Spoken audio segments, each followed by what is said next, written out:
The other one that I had was, of course, being from Pittsburgh. I got to ask you guys what you think about the big Sunday night game. And it is a big game, one of the best games on the board. And like Al always says, you never bet the best game, the best TV game on the board, because that's the game that's fun to watch. That's the game that there's the most action on. So the line, from a former bookmaker's perspective, is always going to be the sharpest, because when you have the most action, concentrated action on one game, that creates an atmosphere for the bookmakers to really sharpen up that line and gauge public perception correctly. I know I had a free pick on the Steelers in the first go-round between these two teams, and of course you remember what happened. Baltimore comes surging back in the final minute of play, and Joe Flacco throws the touchdown pass to get the win, the outright win at Pittsburgh, giving them their only loss during the pre-Ben Roethlisberger return era, and they were going into a bye. Otherwise, they would have been 4-0. I'll tell you, the Steelers have not impressed me one iota, not on the road, not last week against Buffalo, not with the way Roethlisberger is playing. This is a Baltimore team that has won 8 straight at home, and yet this line has 3.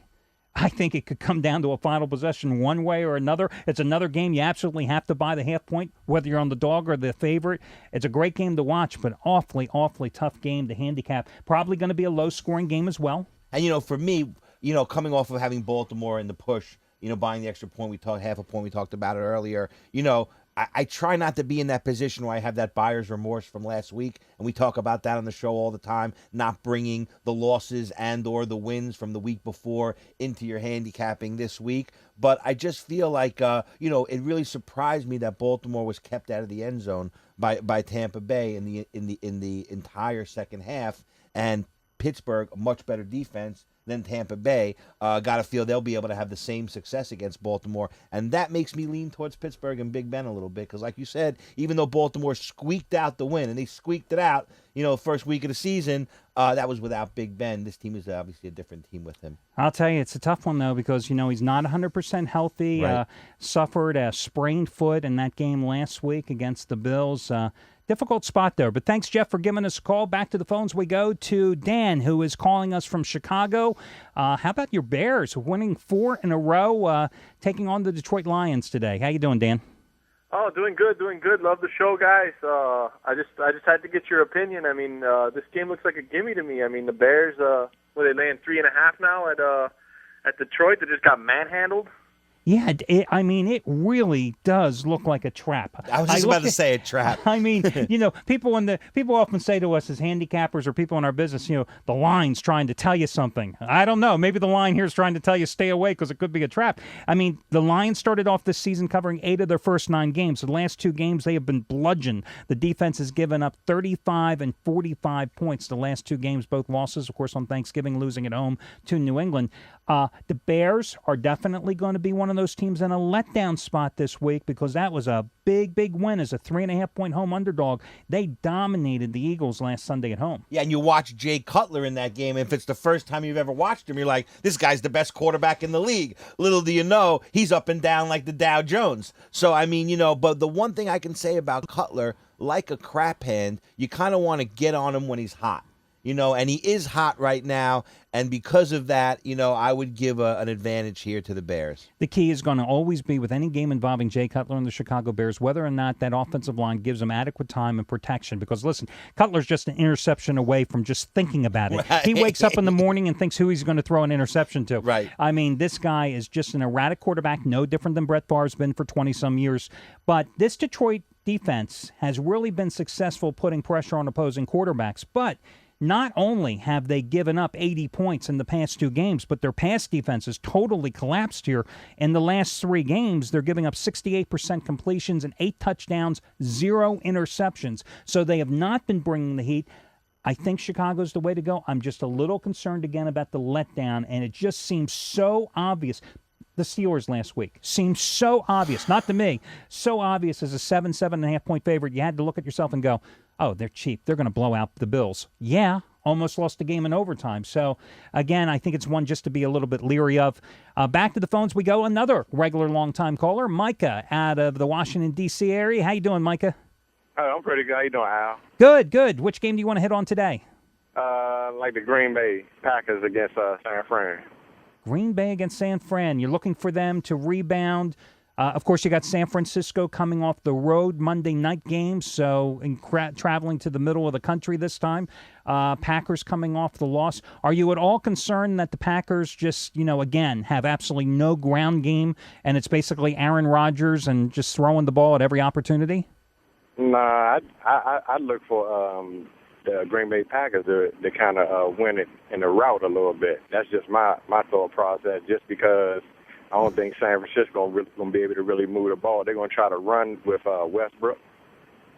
Yeah, I happen to agree with you, and the reason I think is because we know Green Bay, Aaron Rodgers, one of the most prolific passers in the game. San Francisco, one of the biggest problems they have is getting to quarterbacks.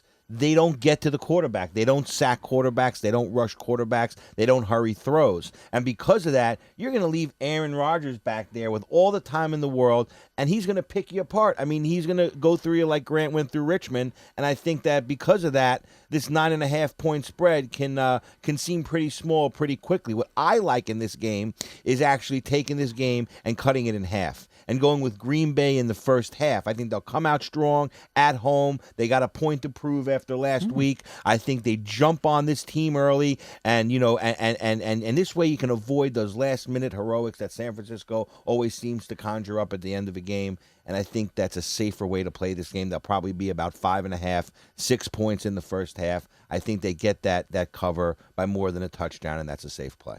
Yeah, 6.5 points. Just checking the first half line, 6.5. But, I like that, especially since you've got the team on the short rest and the 49ers traveling to the middle part of the country where it's going to be cold. Correct. And listen, Troy Smith has done a good job here at quarterback. They're 3-1 with him. But let's remember, Troy Smith has faced defenses that aren't anywhere near what he's going to face here against Green Bay. I mean, he's played the Bucs, the Cardinals, the Rams, and the Broncos so far. I mean, I think those four teams combined are giving up about 25 to 30 points a game.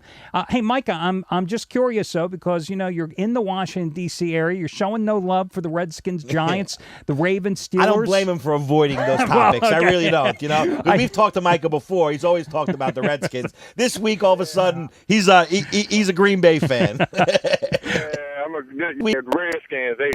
That's another disaster. I would take Eli and them in a heartbeat. Yeah. For my money, and definitely my main big lock of the week, I think, is Chicago has a letdown against a team that's very competitive in Detroit. Yeah, we just talked about it. Jay Cutler, as good as he is one week, I've never seen a quarterback from good to bad be so different. From his best play to his worst play, be such a disparagement. He is a strange cat. But Mike, it's so tough, and I hear you, and I tend to agree with you on the Lions, but it's so tough to put good money on such a bad team like Detroit. But that's your lock of the week, huh? Very competitive, though, Al. I mean, you got to say, New England is New England. They took care of business in the second half, but the first half of that game, that was a very competitive game, and Detroit has handled their business for the most part with Philadelphia with 3 points and also the Jets with 3 points, and you're getting 3.5 right here. I got to love Detroit at home with that defensive line coming after Chicago. I'm not sold on Chicago offensive line just yet. The guy's got ice running through his veins. I don't know. I'll tell you. Listen, we'll see. Micah, that's what makes it horse racing, Micah. Micah, thanks for giving us a call. And as we know, he's been dead on with his best bets during the season. That's one of the things I find interesting about the show. It's not only our opinions, but it's everybody out there as well. Next, we're going to be heading down to Orlando, where Mark is going to be joining us. How you doing, Mark? Good. How are you guys today? Good. Question for you. I got a couple questions if you have the time. Number one, my Miami Dolphins, the win at Oakland last week, do you think this is a buy sign for this week against the Browns, or the fact that they really have not done well as a home favorite? Should I be leery about them? Well, not done well. You mean they've only failed to cover 10 of their last 11 as a home favorite, and they have a look-ahead game with the Jets next? Does that mean not done well? But they were impressive last week. But then again, let's consider it was the Oakland Raiders who were starting Bruce Gronkowski at quarterback. Raiders pummeled the week before at Pittsburgh, and they did nothing. And Chad Henne, resurrected, suddenly comes back in, 307 yards passing, 2 touchdowns.